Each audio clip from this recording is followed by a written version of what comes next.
Hi, let's take a look at reading comprehension passage, which was asked in one of the law entrance examinations in the year 2013. The passage was preceded by the standard instructions to read it carefully and attempt the questions that follow.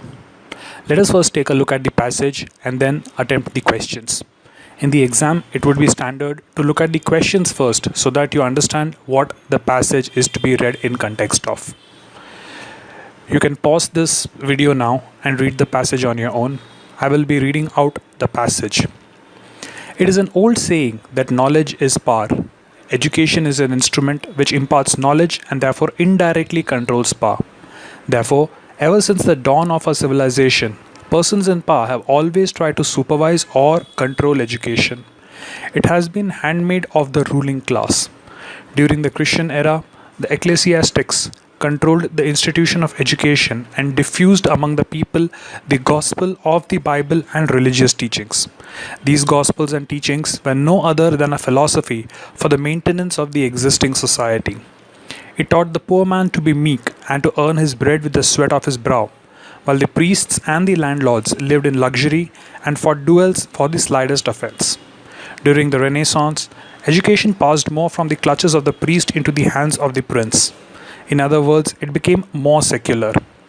Under the control of the monarch, education began to devise and preach the infallibility of its masters, the monarch or king. It also invented and supported fantastic theories like the divine right theory and that the king can do no wrong, etc. With the advent of the Industrial Revolution, education took a different turn and had to please the new masters. It now no longer remained the privilege of the baron class, but was thrown open to the new rich merchant class of the society.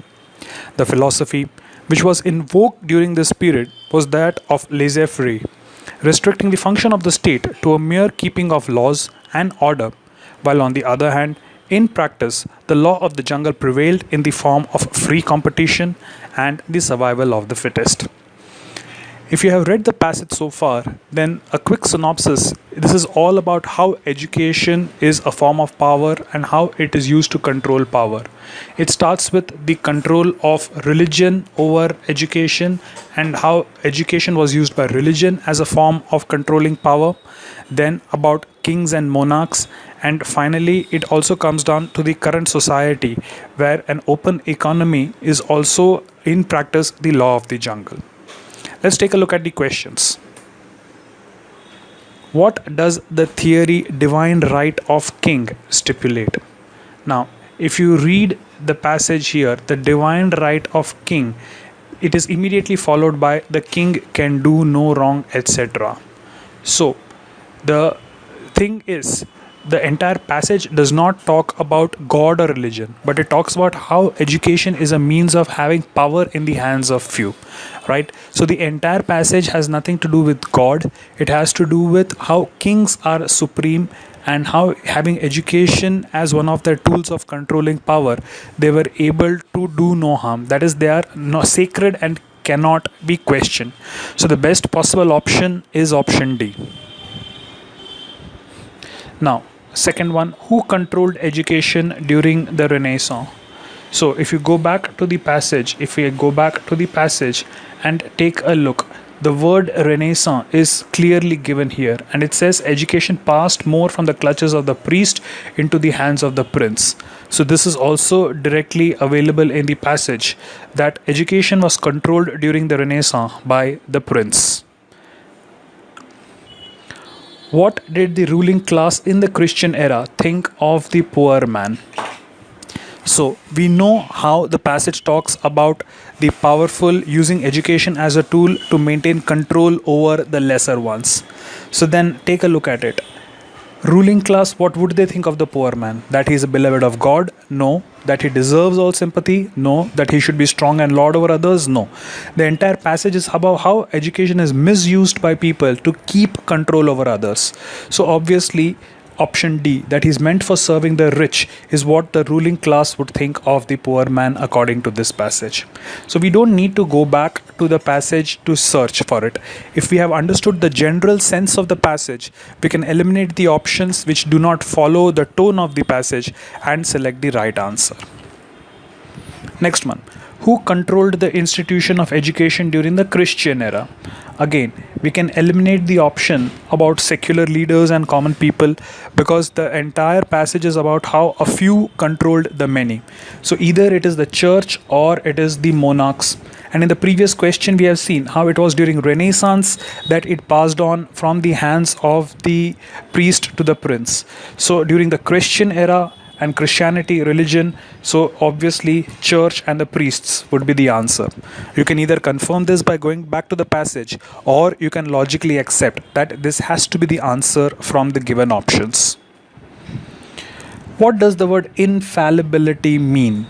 Now, if you are good at vocabulary, you would know the direct meaning of this word.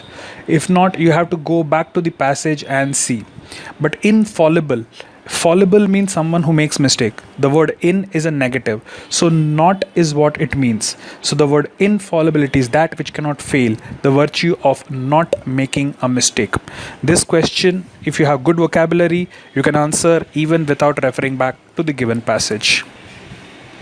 What do you mean by the sweat of his brow? Again, if you are good at idioms and phrases, then by the sweat of your brow literally means by doing great hard work.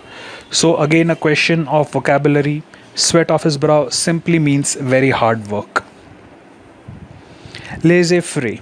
Now, if you have done basic economics or as a commerce student, you might have come across this word. This also is given at the end of the passage where it talks about the capitalist, the rule of the jungle, right is might, and things like that. So it simply means individual freedom in the economic field. The state does not control the economy. Things happen as per the rules of the market itself. So even without knowing the exact meaning from the passage, you could have answered this question if you had a decent enough vocabulary. Which of the following describes the writer? Now, the writer is neither giving a positive or a negative opinion. He is simply stating facts, right? He is not saying anything is good or bad. So it is not concerned, aggressive, or frustrated. He has maintained a very neutral tone throughout the passage. He does not say something was good or bad. So unconcerned would be the best option for this particular question. Gospels related to the Bible, related to religion. So what is gospel? Even without referring to the passage, we can easily identify with a good vocabulary that gospel is related to religion. So a teaching or doctrine of a religious teacher, especially in Christianity, is gospel. The last question. Choose the correct synonym out of the four choices given. Synonym, similar meaning. Vogue. The things are in vogue means they are currently in style or fashion, right? So if you know the meaning of the word vogue, then you can answer this question without referring to the passage. So as you can see in this particular examination, the reading comprehension passage had many questions which could be easily answered even by just cursorily going through the passage. You need not have referred to the passage time and again. This passage could quickly be completed in less than 5 minutes, and you should have got at least 7 to 8 questions correct in this particular passage.